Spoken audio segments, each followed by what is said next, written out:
Okay, folks, thank you for being here this afternoon. You are here for this semester's version of In Our Words. I'm curious if anybody has attended one of these before. One or two, not too many. You might be familiar with the faculty lecture series. We usually have 3 or 4 of those each semester, and of course those are focused on faculty. They get to talk about something that they think is significant.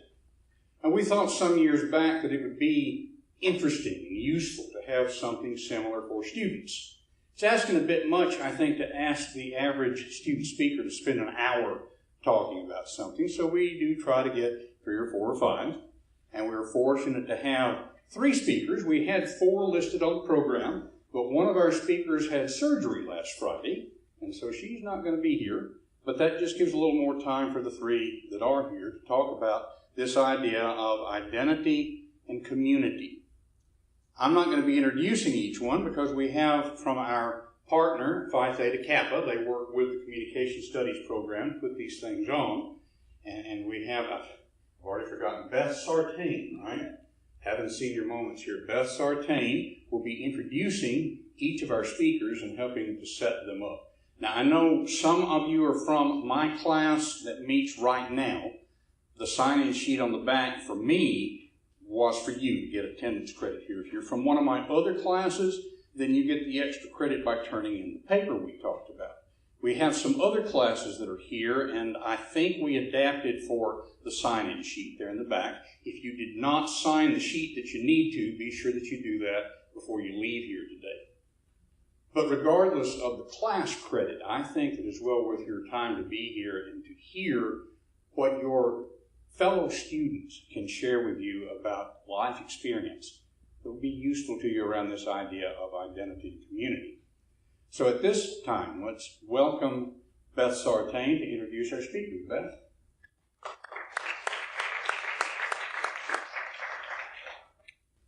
Mr. King says he first got to know our first speaker, Matt Hall, outside of the college. He immediately sensed that Matt was someone who was supportive, encouraging, and non-judgmental.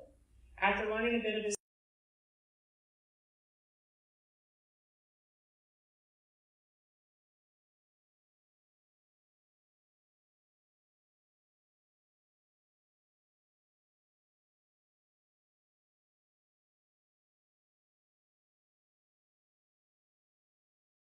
story, Mr. King understood a little more about what led to that and was pleased to see him starting here as a student. Matt came from Virginia, but now calls this his home, and he's going to tell us about how community saved/changed his life.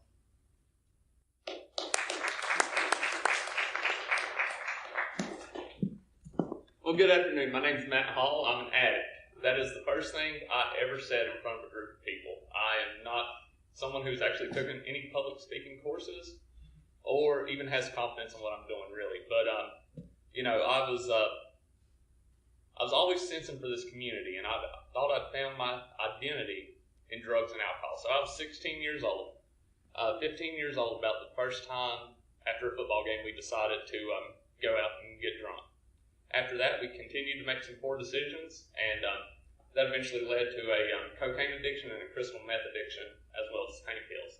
And for me, I was starting to find my identity in the substances I did, the bad choices I started to make. I started to believe things that, like, I was a terrible person who was always just going to be a screw up and never get anything right. I believed that until I was about 22 years old when I really screwed up. I found myself on the front page of a local newspaper being indicted for a conspiracy to distribute methamphetamine charge. That comes with about a 40-year sentence, typically. And through that, I went to a regional jail, spent a couple weeks there, left that jail, and went to a inpatient treatment center in Salem, Virginia. And there I was introduced to things like Alcoholics Anonymous, Narcotics Anonymous, and the 12 Steps of Recovery. So from that point on, I was asked and encouraged to go to these AA meetings, NA meetings. They typically happen in these dingy old, sometimes smoke-filled basements. They're not still smoke-filled, but they often still have the smoke smell from the walls from the 70s. What I found in those communities, though, were they were encouraging me to be honest, and to see what my identity actually was. So it was a step out in faith and trust to even stand up in front of everyone and admit that I had a problem with anything. I come from a background where we were all hardworking factory workers, farm workers, mechanics, and we didn't admit that we ever had a problem. If you had a problem, it just meant that you were bad at what you were doing. So for me, it was important to realize that the only way that I was going to find any healing and a good sense of community was by being honest. And at the end of the day, you know, I look back and realize all the bad choices I've made. And, y'all have all been to DARE. You've all heard all these things about how, peer pressure and all these things that I often laughed at. And I don't really subscribe to those. But I do believe that the people we surround ourselves with does affect and change the way we see ourselves, the way we see the world, and the way we see our ability to do things. So, like I said, I'm in a smoky basement in Salem, Virginia. And I say that my name's Matt, and I'm an alcoholic. This man walks up to me after, and he looks me in the eyes. He's got this gruffly voice. He's been smoking for 40 years. He hasn't been drinking for 40 years. And he looks at me and says, one day you'll actually be confident of that, and you won't feel like you're having to lie to us and lie to everyone else. Today I'm fully convinced of the fact that I'm an alcoholic and I'm an addict, and I don't feel shame about that.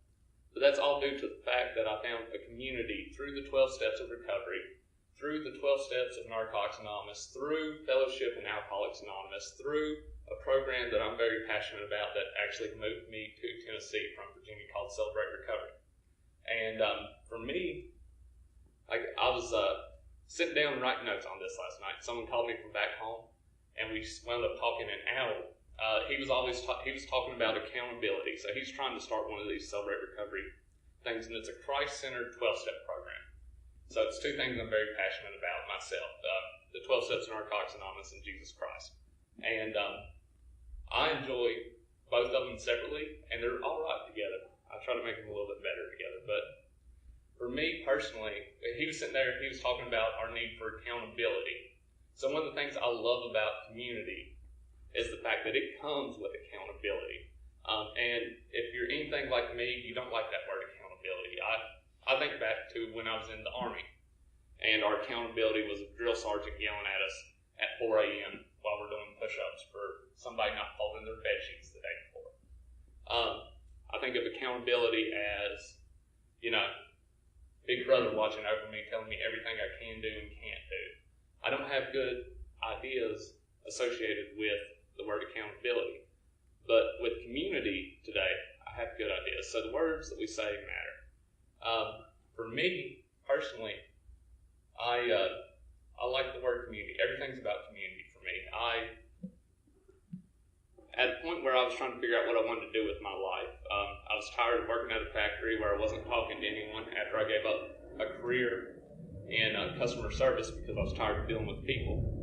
I decided then to go work at a grocery store and just kind of be a hippie until I could figure out something. So I'm applying for all these different jobs. I thought it'd be cool to go into prisons and be a chaplain there and help people with their problems. I thought it would be cool to do anything else besides build furniture after doing it half my life. But what wound up happening was someone called me up and they said, "Have you ever thought about hiking the Appalachian Trail?" I said, No, not really. And then they said, well, there is something called the Appalachian Trail Chaplain. That's someone that goes out to the Appalachian Trail and they hike the entire 2,190 miles of the Appalachian Trail. What happens along there isn't like going around knocking on people's tents. Hey, you heard about Jesus? What I was able to do was to share an experience with people, was to walk beside them, listen to them talk about their lives, their struggles, their triumphs, their highs and their lows. And I was able to share while we both worked towards a mutual goal. Now, we would meet people on the trail. I was out there for a little over 5 months. I finished November 19th of last year. And through that 5 months, we would meet people that some were out for a day, Some were out for a couple of days. Some were out for 5 months like me. Some even decided to do 8 months. Some tried to do it a little quicker.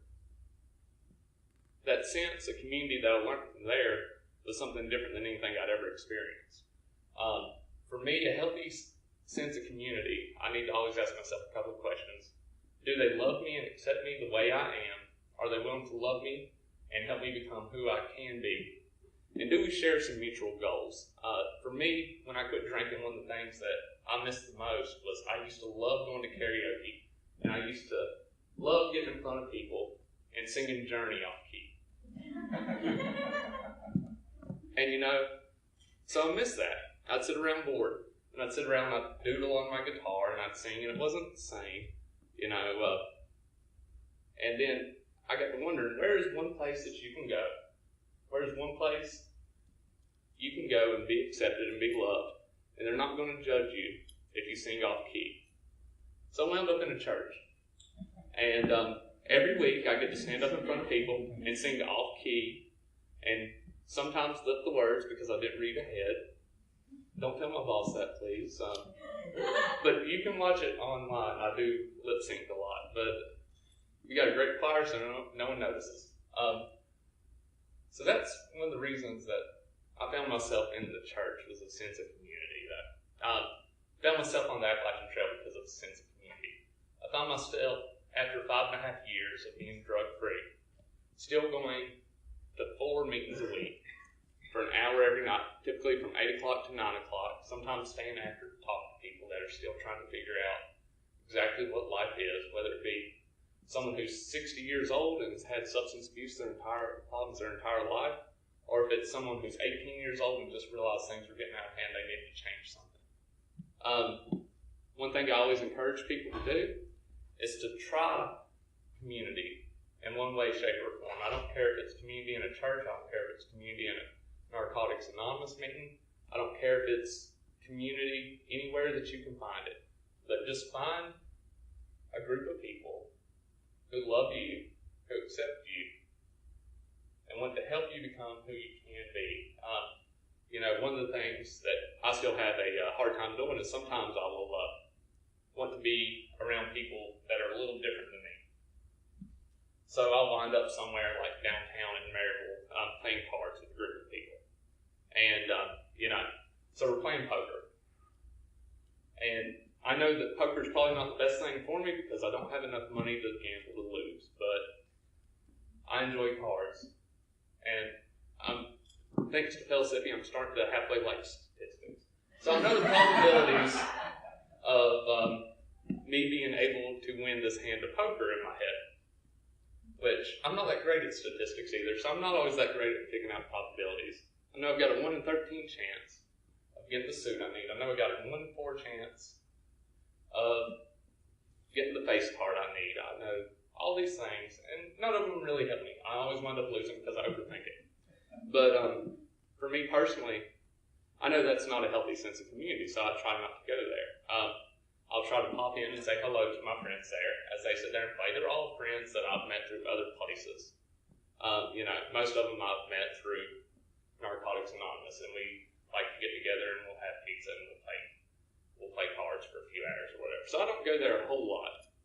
And my point with that being is, just because you find a couple of people in one place that gives you a healthy sense of community, it doesn't always mean everywhere they go is going to be a healthy place for you to go as well. It's like the through hiking community. When I would go into towns with them, they would want to go to breweries, they'd want to go to bars, and they'd want to sit there and have a few drinks. Now, I would go eat my cheeseburger, and then I would go out and grocery shop, or go sit around in. A lot of through hiking is walking from one place to the next so that you can get a drink and sit down. And so I would go and sit on a park bench and talk to people. And I'm not really a people person, but people like to talk to me for some reason. And I kind of just play along with the game because it's nice sometimes. And one thing that I've realized, though, is that community is all around us. We just have to be willing to engage in it. We have to be willing to accept it and to learn from it. For me, I could talk about community for hours on end. I literally talked about it for an hour last night. I'm not going to bore you with all the details of it. I do know that neurologically speaking, for me, whenever I'm in community, we have certain chemicals in our brain that fire off whenever we are in connection with each other, whenever we're in close quarters with each other. We have serotonin and dopamine that get released upon physical contact. And, I'm not a neuroscientist by any means, but I do know I really like dopamine. That's a big thing for me. So I still try to get some of that from every now and then. But the whole idea of, I read in a book one time that it's not good for man to be alone. And that really stuck out to me. As I kept thinking about that idea, what I realized was my whole problem with addiction, my whole problem with substances, was that I could be in a room like this and I could feel completely alone. I could feel completely isolated. I tell people I was always lonely, never quite alone. I wasn't trying to have any real relationships with people. Everything I did was a transaction. I'm here because you have this and I want this. You have me here because I have this and you want this from me. And that was most of my life. That was most of my social networking. What I found, though, is that for me, the opposite of addiction isn't sobriety. Even though, like I said, I celebrate 5.5 years being clean off of alcohol and drugs. And I'm very pleased with that, and I'm very happy about that, and I'm very proud of that. It's one of the few things actually I'm proud about in my life today. But the opposite of addiction isn't sobriety, but it's community. Because I figured out what I can't do by myself, I can now do with the help of others. And that's why community is important to me. Thanks for letting me look. Thanks for listening to me.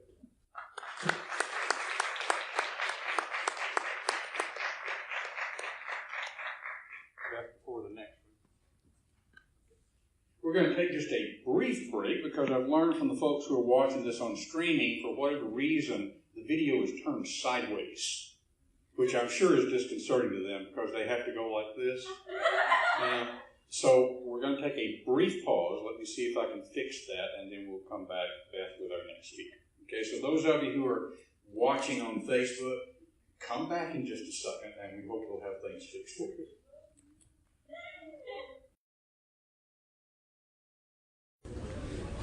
Okay, so what some of my students tell me is that Facebook has had an update. Yeah, I know. And apparently we just have to do the vertical thing, and that's kind of awkward when you have a stage that's shaped like this. So for those of you who are streaming, I'll do my best to turn the camera so that we can keep track of the speaker. And this is supposed to be progress. But for those of you who are in the room, we don't have to worry about that. We can just watch the speakers. So Beth, I'll turn it back over to you for our next speaker. Thank you. Our next speaker is going to be Haley Collins. She's a student in Mr. King's speech class this semester, and she's a nursing major in her second year here at Pellissippi. Apparently in their class, they have a saying that they frequently state that it's not what's happening to you, but what you think about what's happening to you that determines your experience. Haley has had some experiences, Mr. King says when she was growing up that he feels that way too many of us may be able to relate to. But as she looks back over those, she sees that those experiences, and more importantly, how she chose to respond to those experiences, have taught her to become the person she is now and have helped to shape her choice in major. And she's going to tell us about that now. Haley.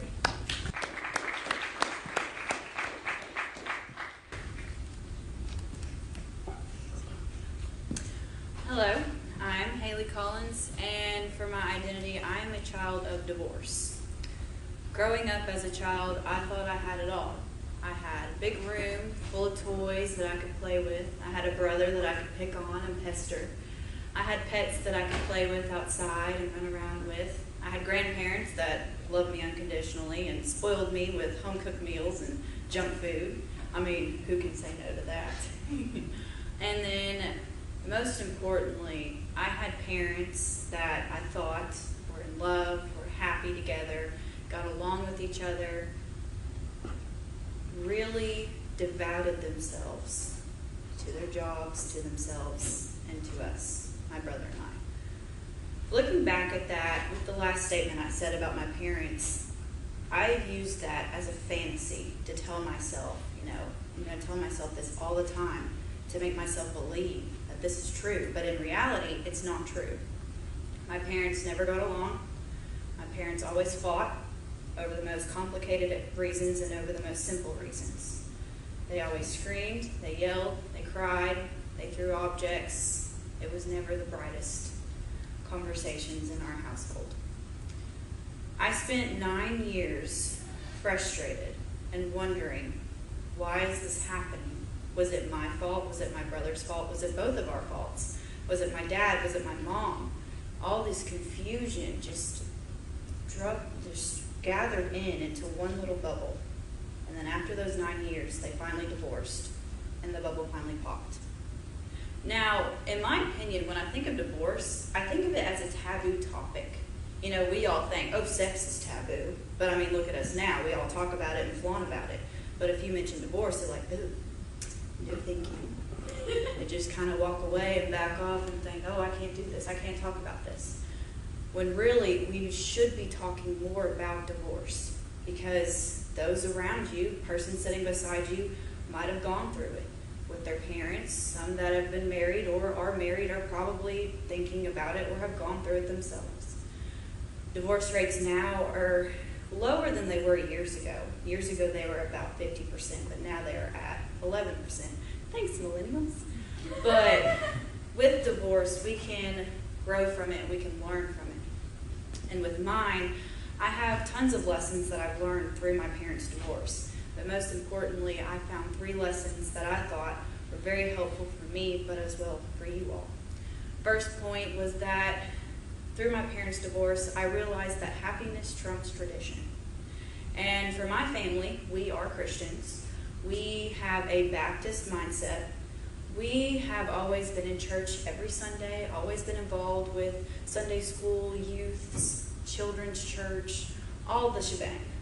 Well, some pastors that I've listened to and took notes from have had the strict mindset of saying that when you get married, you should stick with that one person and that one person only. And in my opinion, I think that's a bunch of bull. Because in that, God created us to be happy. God created us to have peace within ourselves and within others. Why is it that we should be miserable with someone we are supposed to love until the day we die? But instead, we should find someone else who makes us just as happy and be as happy as God wanted us to be. And 2 Corinthians, the book tells us that we should be equally yoked with our partner. We should be equally yoked with our person. And with that, you should find someone who makes you just as happy and you can work with to create this balance between you two. And with my parents were not equally yoked. My dad did not want to go to church. My dad wanted to sleep on Sundays. My dad wanted to watch a show on Sundays. But my mom, she wanted to get up and she wanted to go to church. She wanted to be involved. It didn't work well with my brother and I because we would rather stay home, which created a lot of hostile conversations after.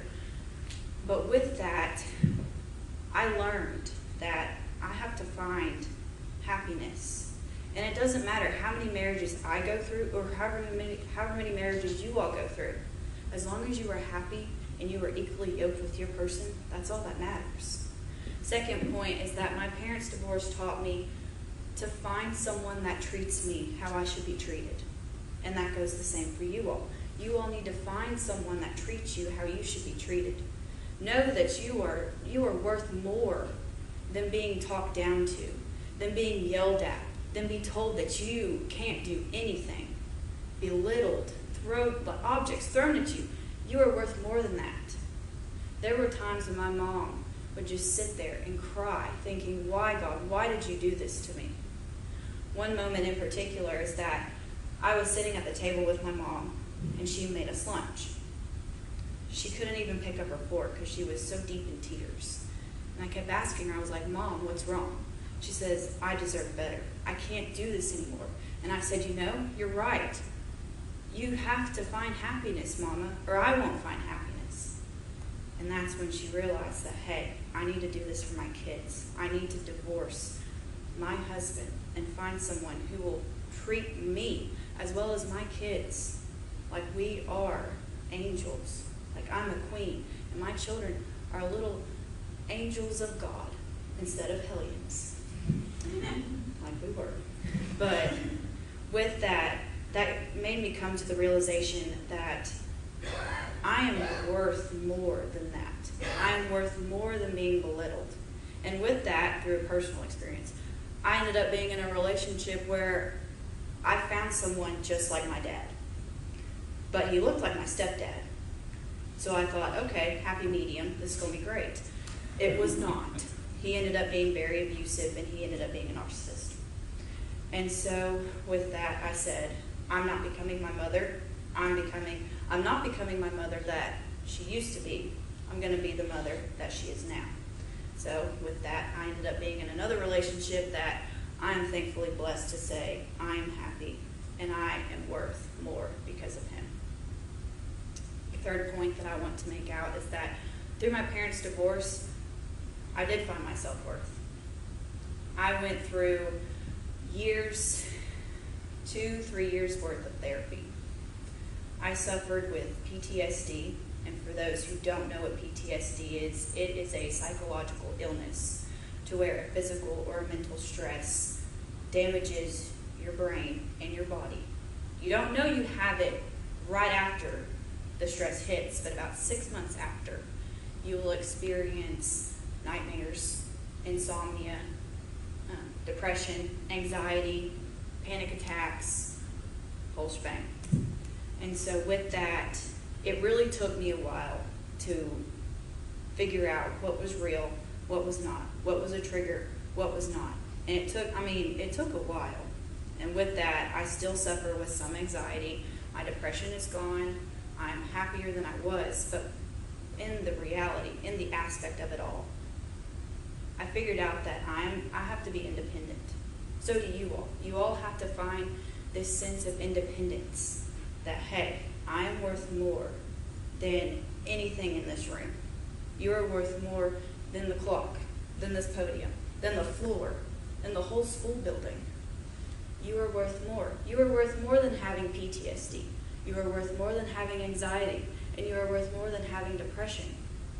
And yes, if you have gone through a divorce, through your parents or through yourself, yeah, it probably sucked. I'm not going to lie, it sucked.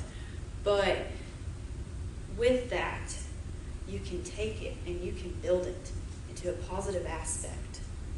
And so as I'm here today talking to you all about this wonderful, major topic, we all need to sit there and think. Your happiness means more than traditions. It means more than regular, normal, everyday people saying, oh, don't do this. Or pastors saying, oh, don't do this. Your happiness is more than that. You deserve the world. You deserve someone who will treat you like a queen, who will treat you like a king, who will treat you the way you should be treated. And finally, you deserve someone who makes you feel like you're on top of the world. But you also, out of all of that, you need to know who you are as a person.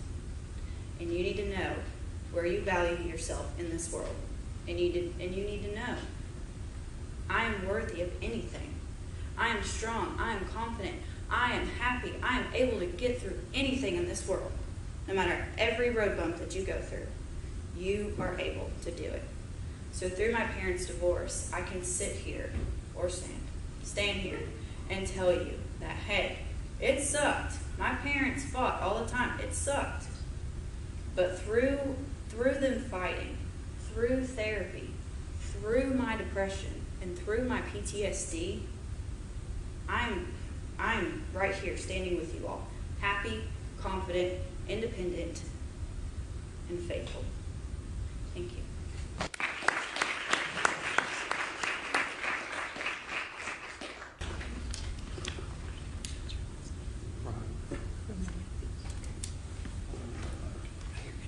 Thank you, Haley. Jason Vermoy is also a student in a speech class with Mr. King this semester. Mr. King says that he doesn't think anyone will be surprised that when most people meet Jason, they think that he's a football player.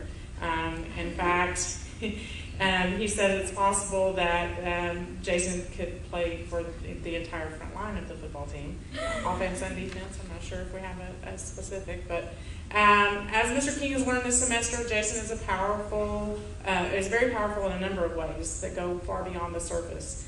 He's faced many challenges to get to this point in his life, and that includes that he is majoring in aerospace engineering and has been accepted into the second-ranked aerospace university in America. Jason's going to share with us some of what he's learned at getting to this point. Take it out.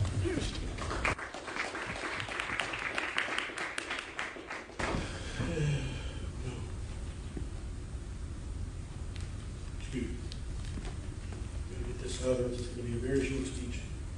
I can't remember anything. Yes, I am an aerospace engineering major. Yes, I did play football for all my life. I love both very much. I love aerospace more. You can tell by my community and identity topic, it's going to be majorly about don't judge a book by its cover. And I have a little twist to go with it that even Dr. King doesn't know. None of you are going to expect it. Along with community and identity, I'm in a HARC, I don't know if HARC's the right word, but Matt and Haley, they have a good bit of recuperating. Mine, when people talk about it, when I was with my neuropsych, he said, it's sad, my community, what I get to, and we'll get to that later on. To start it off, when I was in high school as a senior, towards the end of it, I actually got accepted to the University of Tennessee halfway through my senior year for aerospace engineering. They said, you can come right now full ride. I said, I'm just now getting halfway through Calculus 3. I don't think I'm good enough for you. Let me finish. I said, okay. So I continued, and something drastic happened. During a track practice, I took a 16-pound shot put to the head. Yeah. It was in my frontal left cortex. It affected me greatly. Speech, memory, which is why I need the sheet. And now. And what happened from that, it led to a lot of depression and anger later on. Not because of what happened, not because of the chemical changes, but because I wasn't understood. You see, what happens is when you get hit in the head and all this stuff happens, you can't truly empathize with the person. Unless you go through a head injury and head trauma, you will never feel what that person feels and goes through on a daily basis. I would wake up angry and depressed. I'd want to just stay asleep. I just wouldn't accept anyone because they would always say, oh, it's okay. Well, how do you know? Do you go through it? You don't. It would just make me even more angry.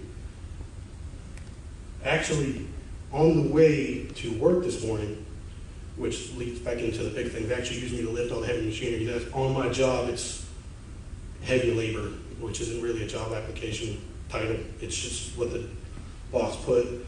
On the way there, I was crying this morning, almost wrecked because of it, because my father called me angry because of something I did, and it was related with my head. I forgot something, and I caused a fit because of my anger, caused him to get mad, and it just led down a spiral.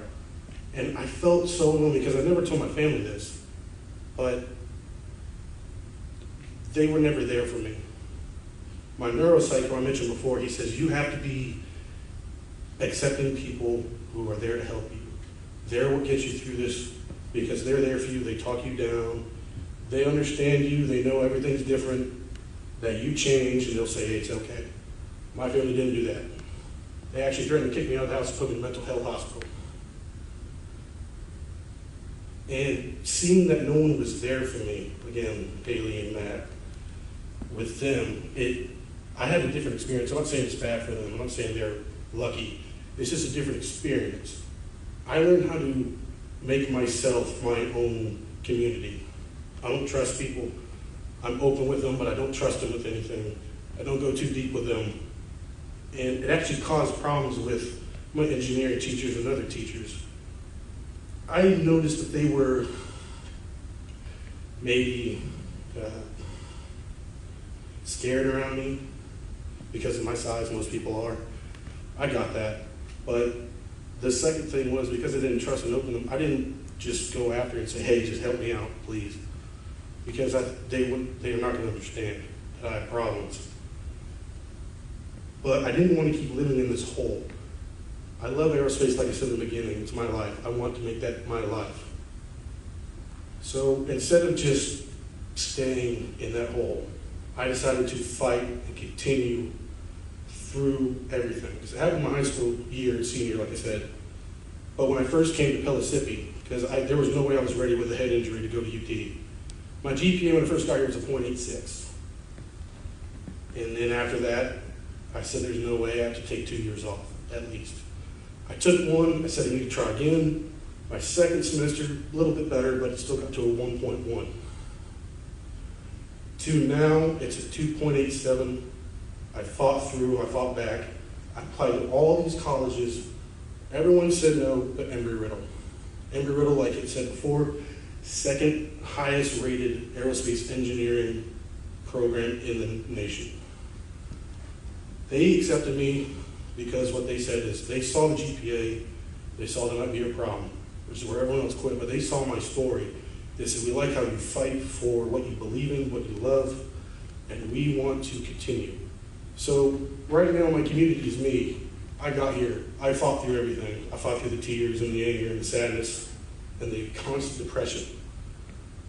But hopefully my community, I could be like Matt and Haley and get to know people at Embry-Riddle who know me because they share the same love I do and they've accepted me for what I've gone through. And that's what I'm looking forward to. And that's what everyone needs to look forward to. I made a speech earlier in the communication class with Dr. King about how, oh no, there it goes. One of the symptoms.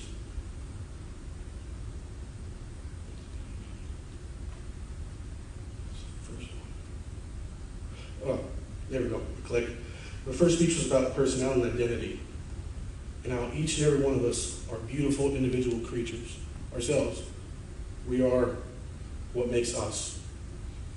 I wanted that too, so that's what I fought for. And that's what I think everyone should fight for, is for yourself. You can find a community in yourself, and that is you, and that's what makes you beautiful in your own way. That's what makes you wake up and dress the way you do and look the way you do, because it's you. Whenever when someone brings you down, you can bring yourself up because it is you. They don't know what they're talking about. They don't know what you're going through, other than that from my head. No one knows what I'm going through. I do. No one knows what you're going through. We all have problems, different problems. I don't mean to bring it up again, but addiction, divorce, we all have problems. We all face it, but we all go through it in our own way. But eventually we meet people that help us out, and hopefully I can get to that step. And hopefully we can all just help each other out and create a community for each other. Thank you.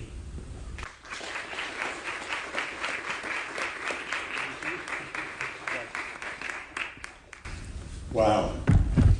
Are you inspired? I know I am. And I will tie it together with a little story of my own. Years ago when I was working in ministry, it struck me that, first of all, people use ministers as kind of a cheap psychologist because we don't charge $75 an hour or however much it is these days. And there was a guy in my office who was one of those, if you ran into him on the street, you would think he had not a care in the world, always laughing, always joking. But he came in my office one day because it was the anniversary of the day when he was driving on Highway 70 towards Crossville, went around one of those curves that you might be aware of out there, and ran head on into a truck full of beans that led to his wife dying in his arms, his pregnant wife, and one of the kids in the back seat. And every year on that anniversary, he had a really hard day. And he left my office, and then somebody else came in who had a story equally as impactful. And then they left, and the next person came in. And it didn't take me long to figure out that all of us deal with things that if other people know about them, we say, how is it you are not curled up on the floor in a fetal position? How are you functioning? And yet we do. And because we don't talk about these things, then we don't realize that we're not alone. Everybody needs the support of community. It is how we form our identity, and we can either let it happen or we can be conscious of this process and take steps, as you've heard from these speakers, to make that work for you instead of making it work against you. I hope that you get some class credit, those of you who are here because a class sent you. But more than that, I hope that you got some encouragement in your own life, because you too have an inspiring story. You are unique, you have an identity, you are part of a community. You can make choices about that community, make it work for you, and you can be an inspiration to somebody else as well. Thank you for being here with us for this semester's In Our Words. We have a Facebook group. If you just search for In Our Words, Pellissippi State Student Talks, then you can keep up with it for future semesters. Who knows, you might even learn something in the future from something like this. But for now, go forth and prosper. Thank you.